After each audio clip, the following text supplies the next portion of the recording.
ಎಲ್ರಿಗೂ ನಮಸ್ಕಾರ. ಗೆಳತಿ ಯೂಟ್ಯೂಬ್ ಚಾನಲ್ಗೆ ಮತ್ತೊಮ್ಮೆ ಸ್ವಾಗತ. ಬನ್ನಿ ಸ್ನೇಹಿತರೆ, ಇವತ್ತು ವೈಕುಂಠ ಏಕಾದಶಿ ಅಥವಾ ಮುಕ್ಕೋಟಿ ಏಕಾದಶಿಯ ಪೂಜಾ ವಿಧಾನ, ಹಾಗೆ ಉಪವಾಸ ಯಾವ ರೀತಿ ಮಾಡಬೇಕು, ಏನು ತಿನ್ನಬೇಕು ಏನು ತಿನ್ನಬಾರ್ದು, ನಿರಾಹಾರಿಯಾಗಿ ಉಪವಾಸ ಮಾಡಬೇಕಾ, ಹಾಗೆ ಇವತ್ತಿನ ದಿನ ಕೆಲವೊಂದು ನಿಯಮಗಳನ್ನು ಪಾಲಿಸಬೇಕು, ಕೆಲವು ವಸ್ತುಗಳನ್ನು ದಾನ ಕೊಡಬೇಕು, ಧನುರ್ಮಾಸದ ಪೂಜೆ ಜೊತೆಗೆ ವೈಕುಂಠ ಏಕಾದಶಿ ಪೂಜೆಯನ್ನು ಯಾವ ರೀತಿ ಮಾಡಬೇಕು, ಯಾರೆಲ್ಲ ಮಾಡಬಹುದು, ಪ್ರತಿಯೊಂದನ್ನು ಕೂಡ ವಿವರವಾಗಿ ತಿಳಿಸ್ಕೊಟ್ಟಿದ್ದೀನಿ. ವಿಡಿಯೋನ ಕೊನೆ ತನಕ ನೋಡಿ. ಈ ದಿನ ಭಗವಾನ್ ವಿಷ್ಣು ಲಕ್ಷ್ಮೀ ಸಮೇತರಾಗಿ ಭೂಲೋಕಕ್ಕೆ ಬರ್ತಾರೆ. ತಮ್ಮ ಭಕ್ತರನ್ನು ಆಶೀರ್ವದಿಸ್ತಾರೆ, ಅವ್ರಿಗೆ ಮೋಕ್ಷದ ಮಾರ್ಗವನ್ನು ತೋರಿಸ್ತಾರೆ ಅನ್ನುವಂಥ ನಂಬಿಕೆ ಇದೆ. ಹಾಗಾಗಿ ಈ ದಿನ ಬೆಳಗ್ಗೆ ಸೂರ್ಯೋದಯಕ್ಕಿಂತ ಮೊದಲೇ ಎದ್ದೇಳಬೇಕು. ಮನೆಯೆಲ್ಲ ಗುಡಿಸಿ ಒರೆಸಿ ಕ್ಲೀನ್ ಮಾಡಿಕೊಂಡು ತಲೆಗೆ ಸ್ನಾನ ಮಾಡಿ ಪೂಜಾ ಸಿದ್ಧತೆ ಮಾಡ್ಕೋಬೇಕು. ಹಾಗೆ ಉಪವಾಸ ಮಾಡೋ ಅಂಥವರು ಬೆಳಗ್ಗೆ ಸೂರ್ಯೋದಯದ ಸಮಯದಿಂದನೇ ಉಪವಾಸ ವ್ರತವನ್ನು ಶುರು ಮಾಡಬೇಕು. ಉಪವಾಸ ಕೂಡ ಒಂದು ವ್ರತ, ಹಾಗಾಗಿ ಇದನ್ನು ಕೂಡ ನಾವು ಶ್ರದ್ಧೆಯಿಂದನೇ ಮಾಡಬೇಕು. ಪ್ರತಿ ಏಕಾದಶಿಗೂ ನಮಗೆ ಉಪವಾಸ ಇರೋದಕ್ಕೆ ಸಾಧ್ಯ ಆಗೋದಿಲ್ಲ. ಎಷ್ಟೋ ಸಲ ನಾನಾ ಕಾರಣಗಳಿಂದ ಏಕಾದಶಿ ಆಚರಣೆ ಕೂಡ ನಾವು ಮಾಡೋದಕ್ಕಾಗಲ್ಲ. ಈ ಒಂದು ದಿನ ನಾವು ಉಪವಾಸ ಇದ್ದು ಆ ಭಗವಂತನ ಆರಾಧನೆ ಮಾಡೋದರಿಂದ ನಮಗೆ ಎಲ್ಲ ಏಕಾದಶಿಯನ್ನು ಆಚರಣೆ ಮಾಡಿದಂಥ ಫಲ ಸಿಗುತ್ತೆ. ಹಾಗಾಗಿ ತಪ್ಪದೆ ಯಾರಿಗೆಲ್ಲ ಸಾಧ್ಯ ಆಗುತ್ತೋ ಅಂಥವರು ನಿಮ್ಮ ದೇಹ ಸ್ಥಿತಿ, ಆರೋಗ್ಯ ಸ್ಥಿತಿಯನ್ನು ನೋಡಿಕೊಂಡು ನೀವು ಉಪವಾಸ ವ್ರತವನ್ನು ಮಾಡಿ, ತುಂಬಾ ಒಳ್ಳೆಯದು. ಇನ್ನು ಗರ್ಭಿಣಿ ಸ್ತ್ರೀಯರು ದಯವಿಟ್ಟು ನೀವು ಉಪವಾಸ ಮಾತ್ರ ಮಾಡೋಕ್ಕೆ ಹೋಗಬೇಡಿ. ಬೇಕಾದರೆ ನಿಮಗೆ ಆಚರಣೆ ಮಾಡಲೇಬೇಕು ಅನ್ನೋ ಆಸೆ ಇದ್ದರೆ ಅನ್ನವನ್ನು ತಿನ್ನಬೇಡಿ, ಬೇರೆ ಏನಾದರೂ ತಿನ್ಕೊಂಡು ನೀವು ವೈಕುಂಠ ಏಕಾದಶಿಯನ್ನು ಆಚರಣೆ ಮಾಡಬಹುದು. ಹಾಲು, ಹಣ್ಣು, ಬೇರೆ ಏನೇ ತಿಂಡಿ ಪದಾರ್ಥಗಳು, ಊಟ ನೀವೆಲ್ಲನೂ ಕೂಡ ತಿನ್ಬೋದು. ಅಂದರೆ ನಿಮಗೆ ಆಚರಣೆ ಮಾಡಬೇಕು ಅನ್ನೋ ಮನಸ್ಸಿದ್ದರೆ ಮಾತ್ರ, ನಿಮ್ಮ ಕೈಲಿ ಸಾಧ್ಯ ಆಗುತ್ತೆ ಅನ್ನೋದಾದರೆ ಮಾಡಿ. ತುಂಬ ಕಷ್ಟಪಟ್ಕೊಂಡು ಮಾಡೋಕ್ಕೆ ಹೋಗಬೇಡಿ. ಗರ್ಭಿಣಿ ಸ್ತ್ರೀಯರು ಹೆಚ್ಚಿಗೆ ಆಯಾಸ ಮಾಡಿಕೊಂಡು ರಿಸ್ಕ್ ತೊಗೊಂಡು ಯಾವುದೇ ಪೂಜೆ ವ್ರತಗಳನ್ನು ಮಾಡಲೇಬಾರ್ದು ಅಂತ ಹೇಳ್ತಾರೆ. ಹಾಗಾಗಿ ನಿಮಗೆ ಸಾಧ್ಯವಾದರೆ ಮಾತ್ರ ಮಾಡಿ. ಇಲ್ಲ ಅಂದರೆ ಮನಸ್ಸಿನಲ್ಲೇ ಆ ಭಗವಂತನ ನಾಮಸ್ಮರಣೆ ಮಾಡಿ. ಆ ದಿನ ಪೂರ್ತಿ ಹರೇ ರಾಮ ರಾಮ ರಾಮ ಹರೇ ಹರೇ, ಹರೇ ಕೃಷ್ಣ ಕೃಷ್ಣ ಕೃಷ್ಣ ಹರೇ ಹರೇ ಅಂತ ನೀವು ಭಗವಂತ ನಾಮ ಜಪವನ್ನು ಮಾಡಿ. ಅಥವಾ ಓಂ ನಮೋ ಭಗವತೆ ವಾಸುದೇವಾಯ, ಈ ಒಂದು ಮಂತ್ರನ ಬೆಳಗ್ಗಿಂದ ಸಂಜೆ ತನಕ ನಿಮ್ಮ ಮನಸ್ಸಿನಲ್ಲೇ ಪಠನೆ ಮಾಡಿ. ನೀವೇನೇ ಕೆಲಸ ಮಾಡ್ತಾಯಿದ್ರು ಈ ಒಂದು ಮಂತ್ರನ ಮನಸ್ಸಿನಲ್ಲೇ ಹೇಳ್ಕೊಳ್ಳಿ. ಖಂಡಿತ ನಿಮಗೂ ಕೂಡ ಏಕಾದಶಿ ಆಚರಣೆ ಮಾಡಿದಂಥ ಫಲ ಸಿಗುತ್ತೆ. ಹಾಗೆ ಸೂತಕ ಇರುವಂಥವರು ಕೂಡ ಅಷ್ಟೇ, ಪೂಜೆ ಮಾಡೋದಕ್ಕೆ ಸಾಧ್ಯ ಆಗಲಿಲ್ಲ ಅಂದರೆ ನೀವು ಮನಸ್ಸಿನಲ್ಲೇ ಮಂತ್ರ ಪಠನೆಗಳನ್ನು ಮಾಡ್ಕೋಬಹುದು. ವಿಷ್ಣುವಿನ ಅಷ್ಟೋತ್ತರಗಳು, ಸ್ತೋತ್ರಗಳು ಪ್ರತಿಯೊಂದನ್ನು ನೀವು ಹೇಳ್ಕೊಬೋದು. ಒಂದು ಕಡೆ ಕೂತ್ಕೊಂಡು ನೀವು ಇದನ್ನೆಲ್ಲ ಪಠನೆ ಮಾಡ್ಬೋದು, ಅಥವಾ ಮನಸ್ಸಿನಲ್ಲಿ ನೀವು ಪಠನೆ ಮಾಡಿಕೊಂಡು ಎಲ್ಲ ಕೆಲಸಗಳನ್ನು ಕೂಡ ಮಾಡ್ಕೋಬಹುದು. ಹಾಗೆ ದಯವಿಟ್ಟು ಈ ಒಂದು ದಿನ ಕೆಲವೊಂದು ತಪ್ಪುಗಳನ್ನು ಮಾಡೋಕ್ಕೆ ಹೋಗಬೇಡಿ. ಏನು ಅಂದರೆ, ಕೆಲವರೀಗ ಸೂತಕ ಇರಬಹುದು ಅಥವಾ ಬೇರೆ ಬೇರೆ ಕಾರಣಾಂತರಗಳಿಂದ ನಿಮಗೆ ಏಕಾದಶಿ ಆಚರಣೆ ಮಾಡೋದಕ್ಕೆ ಆಗಲಿಲ್ಲ ಅಂತಂದರೆ ನಾವು ಹೇಗಿದ್ದರೂ ಪೂಜೆ ಮಾಡ್ತಾ ಇಲ್ವಲ್ಲ ಅಂಥೇಳಿ ನಾನ್ ವೆಜ್ ಮಾತ್ರ ತಿನ್ನೋಕ್ಕೆ ಹೋಗಬೇಡಿ. ಮನೆಯಲ್ಲೂ ಕೂಡ ಮಾಡಬೇಡಿ. ಈ ಒಂದು ದಿನ ದಯವಿಟ್ಟು ಈ ತಪ್ಪನ್ನು ಮಾಡಬೇಡಿ. ಮತ್ತು ಸಾಲ ಮಾಡುವಂಥದ್ದು, ಅದು ಏನೇ ಆಗಿರಲಿ, ಈ ದಿನ ಸಾಲ ಮಾಡೋದು, ಒಡವೆ ಅಡ ಇಡೋದು, ಇಂಥ ತಪ್ಪುಗಳನ್ನು ಕೂಡ ಮಾಡೋಕ್ಕೆ ಹೋಗಬೇಡಿ. ಹಾಗೆ ಏಕಾದಶಿ ಆಚರಣೆ ಮಾಡುವಂಥವ್ರು ತಪ್ಪದೇ ಬ್ರಹ್ಮಚರ್ಯವನ್ನು ಪಾಲಿಸಲೇಬೇಕು. ಹಾಗೆ ಈ ದಿನ ದಾನ ಮಾಡೋದು ಕೂಡ ತುಂಬಾ ಒಳ್ಳೆಯದು. ಏನೆಲ್ಲ ವಸ್ತುಗಳನ್ನು ದಾನ ಮಾಡ್ಬೋದು ಅಂತಂದರೆ, ಮೊದಲನೇದಾಗಿ ಆಹಾರ ಪದಾರ್ಥಗಳನ್ನು ದಾನ ಮಾಡುವಂಥದ್ದು. ಮಾರನೇ ದಿನ ಎಲ್ಲ ಕಡೆ ಅನ್ನದಾನ ಎಲ್ಲ ನಡೀತಾ ಇರುತ್ತೆ, ಮತ್ತು ಅವತ್ತೂ ಕೂಡ ಎಷ್ಟೋ ದೇವಸ್ಥಾನಗಳಲ್ಲಿ ಪ್ರಸಾದ ವಿನಿಯೋಗ ಇರುತ್ತೆ.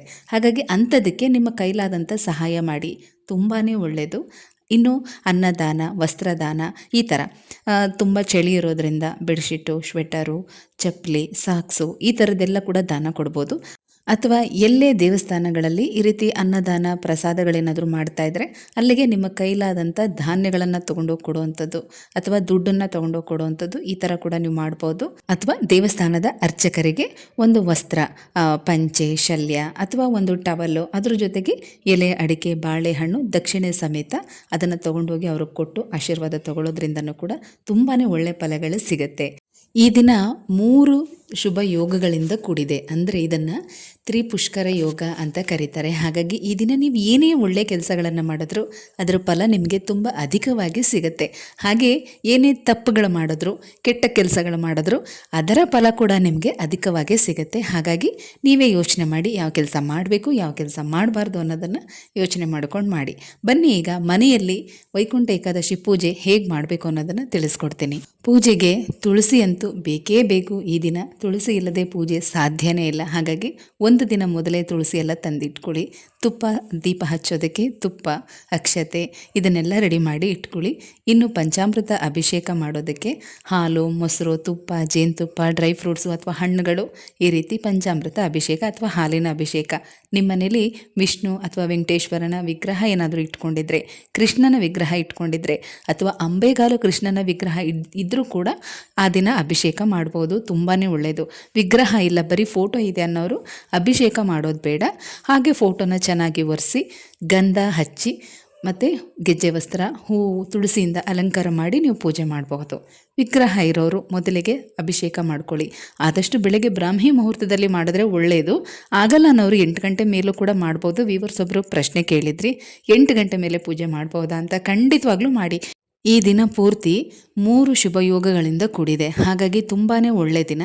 ಈ ದಿನ ಪೂಜೆ ಮಾಡಬಹುದು. ಏನಂದರೆ ದೇವಸ್ಥಾನಗಳಲ್ಲಿ ಬೆಳಗಿನ ಜಾವದಿಂದನೇ ತುಂಬಾ ರಶ್ ಇರ್ತಾರೆ ಸ್ವರ್ಗದ ಬಾಗಿಲನ್ನು ಪ್ರವೇಶ ಮಾಡೋದಕ್ಕೋಸ್ಕರ. ಹಾಗಾಗಿ ಮನೇಲಿ ಬೇಗ ಪೂಜೆ ಮುಗಿಸಿದ್ರೆ ದೇವಸ್ಥಾನಕ್ಕೂ ಹೋಗ್ಬೋದಲ್ಲ ಅಂಥೇಳಿ ಬ್ರಾಹ್ಮಿ ಮುಹೂರ್ತದಲ್ಲಿ ಪೂಜೆ ಮಾಡಿ ಅಂತ ಹೇಳಿದ್ದು. ಅಲ್ಲದೆ ತುಂಬ ಜನ ಧನುರ್ಮಾಸದ ಪೂಜೆ ಕೂಡ ಮಾಡ್ತಾ ಇದ್ದೀರಾ. ಎಷ್ಟೋ ಜನ ಇವತ್ತು ಒಂದು ದಿನದ ಮಟ್ಟಿಗೆ ಮಾಡ್ಬೋದಾ ಅಂತ ಕೂಡ ಕೇಳಿದ್ದೀರಾ. ಹಾಗಾಗಿ ಬ್ರಾಹ್ಮಿ ಮುಹೂರ್ತದಲ್ಲಿ ಮಾಡಿದ್ರೆ ತುಂಬ ಒಳ್ಳೆಯದು ಅಂತ ಹೇಳಿದ್ದು. ಸಾಧ್ಯವಾದವರು ಮಾಡಿ, ಆಗಲ್ಲ ಅಂತ ಅನ್ನೋರು 8 ಗಂಟೆ ಮೇಲೂ ಕೂಡ ಮಾಡ್ಬೋದು. ಪೂಜೆ ಸಿದ್ಧತೆ ಎಲ್ಲ ಮಾಡ್ಕೊಳ್ಳಿ. ದೇವರ ದೀಪ ಹಚ್ಚಿ, ತುಳಸಿ ಮುಂದೆ ದೀಪ ಹಚ್ಚಿ ನೀವು ಪೂಜೆಗೆ ಕೂತ್ಕೋಬೋದು. ನಿಮ್ಮ ಹತ್ರ ವಿಗ್ರಹ ಇದ್ದರೆ ಮೊದಲು ಅಭಿಷೇಕ ಮಾಡ್ಕೊಳ್ಳಿ. ಆನಂತರ ಚೆನ್ನಾಗಿರೋ ನೀರಿಂದ ವಿಗ್ರಹಗಳನ್ನು ತೊಳೆದು ಗಂಧ ಎಲ್ಲ ಹಚ್ಚಿ ಒಂದು ಪೀಠ ಅಥವಾ ಒಂದು ಪ್ಲೇಟ್ ಮೇಲೆ ಅಥವಾ ಒಂದು ಮಣೆ ಮೇಲೆ ಒಂದು ಹಳದಿ ವಸ್ತ್ರದ ಮೇಲೆ ವಿಗ್ರಹವನ್ನು ಪ್ರತಿಷ್ಠಾಪನೆ ಮಾಡಿ ತುಳಸಿ ಮತ್ತು ಹೂಗಳಿಂದ ಅಲಂಕಾರ ಮಾಡಿ 2 ತುಪ್ಪದ ದೀಪಗಳನ್ನು ಹಚ್ಚಬೇಕು. ಇನ್ನು ನೈವೇದ್ಯಕ್ಕೆ ಹಾಲು ಹಣ್ಣು ಇಟ್ಟರೆ ಸಾಕು, ಇನ್ನೇನು ನೈವೇದ್ಯ ಮಾಡೋದು ಬೇಡ. ಮಾರನೇ ದಿನ ಬೇಕಾದರೆ ನೀವು ಏನಾದರೂ ಸಿಹಿ ಪದಾರ್ಥಗಳನ್ನು ಮಾಡಿ ನೈವೇದ್ಯ ಮಾಡಬಹುದು. ಏಕಾದಶಿ ದಿನ ಹಾಲು ಅಥವಾ ಹಣ್ಣು ಇಟ್ಟರೆ ಸಾಕು. ತುಂಬ ಜನ ಹಾಲು ಕೂಡ ಇಡೋದಿಲ್ಲ. ಹಾಗಾಗಿ ಬಾಳೆಹಣ್ಣನ್ನು ನೈವೇದ್ಯಕ್ಕೆ ಇಟ್ಟರೆ ಸಾಕು. ಗಣಪತಿ ಮಂತ್ರನ ಹೇಳ್ತಾ ಪೂಜೆನ ಶುರು ಮಾಡಿ. ಕೈಯಲ್ಲಿ ಅಕ್ಷತೆ ಮತ್ತು ತುಳಸಿಯನ್ನು ಇಟ್ಕೊಂಡು ಸಂಕಲ್ಪ ಮಾಡ್ಕೊಳ್ಳಿ. ಯಥಾಶಕ್ತಿ ವೈಕುಂಠ ಏಕಾದಶಿ ದಿನ ಉಪವಾಸ ವ್ರತದ ಜೊತೆಗೆ ಏಕಾದಶಿ ಪೂಜೆನ ಮಾಡ್ತಾ ಇದ್ದೀನಿ, ನನ್ನ ಸೇವೆನ ಸ್ವೀಕರಿಸು ಭಗವಂತ ಅಂತ ಕೇಳಿಕೊಂಡು ಆ ಅಕ್ಷತೆ ಮತ್ತು ತುಳಸಿಯನ್ನು ವಿಗ್ರಹದ ಮುಂದೆ ಹಾಕಿ ನಮಸ್ಕಾರ ಮಾಡಿ ಪ್ರಾರ್ಥನೆ ಮಾಡ್ಕೊಳ್ಳಿ. ಆ ನಂತರ ವಿಷ್ಣುವಿನ ಮಂತ್ರ, ಅಷ್ಟೋತ್ತರ, ಸ್ತೋತ್ರಗಳನ್ನು ಹೇಳ್ಕೋಬೇಕು ಅಥವಾ ವಿಷ್ಣು ಸಹಸ್ರನಾಮವನ್ನು ಪಠನೆ ಮಾಡಬೇಕು.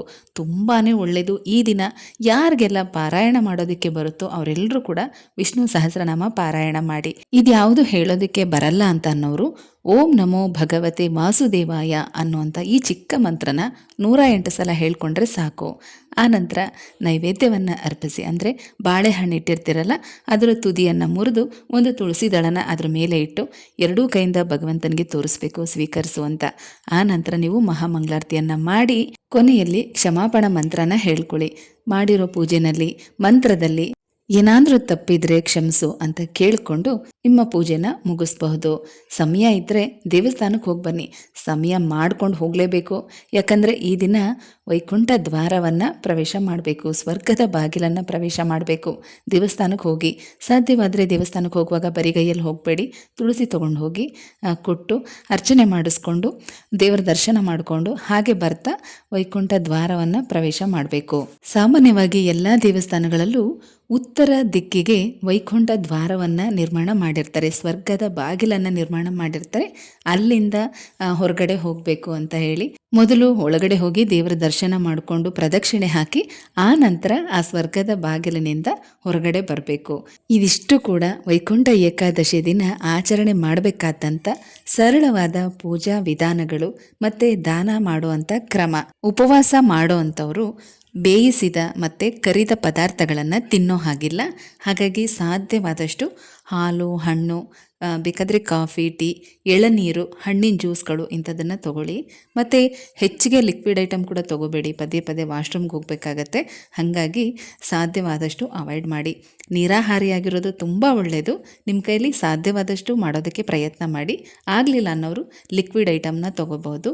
ಇನ್ನು ರಾತ್ರಿ ಖಾಲಿ ಹೊಟ್ಟೆನಲ್ಲಿ ಮಲ್ಗೋದಕ್ಕಾಗಲ್ಲ, ತುಂಬ ಜನ ಮೆಡಿಸನ್ ಎಲ್ಲ ತೊಗೊಳ್ತಾ ಇರ್ತೀರ, ಅಂಥವರು ಸಿಹಿ ಅವಲಕ್ಕಿ ಈ ಥರದ್ದು ಏನಾದರೂ ಮಾಡಿಕೊಂಡು ಹಾಗೆ ಕಲಿಸ್ಕೊಂಡು ಹಾಲು, ಸಕ್ಕರೆ ಅಥವಾ ಸ್ವಲ್ಪ ಹಣ್ಣುಗಳೆಲ್ಲ ಕಟ್ ಮಾಡಿ ಹಾಕ್ಕೊಂಡು ಕಲಿಸ್ಕೊಂಡು ತಿನ್ನೋ ಥರ ಈ ಥರದ್ದೇನಾದರೂ ಮಾಡ್ಕೊಳ್ಳಿ. ಆದರೆ ಕೆಲವರು ಉಪ್ಪಿಟ್ಟು ಮಾಡ್ಕೊಳ್ತೀವಿ, ಚಪಾತಿ ಮಾಡ್ಕೊಳ್ತೀವಿ ಅಂತ ಹೇಳ್ತಾರೆ. ಅದು ನಿಮ್ಮ ಇಷ್ಟ. ಅನ್ನ ತಿನ್ನದೆ ಬೇರೆ ಏನು ಬೇಕಾದರೂ ಮಾಡ್ಕೊಂಡು ತಿನ್ನಿ. ಈರುಳ್ಳಿ ಬೆಳ್ಳುಳ್ಳಿ ತಿನ್ನಬಾರ್ದು, ಅನ್ನ ತಿನ್ನಬಾರ್ದು. ಅದಕ್ಕಿಂತನೂ ಮುಖ್ಯ ಅಂದರೆ ಬೇಯಿಸದೆ ಮತ್ತು ಕರಿದ ಪದಾರ್ಥಗಳನ್ನು ತಿಂದೇ ಇರೋದು ಕೂಡ ತುಂಬ ಒಳ್ಳೆಯದು.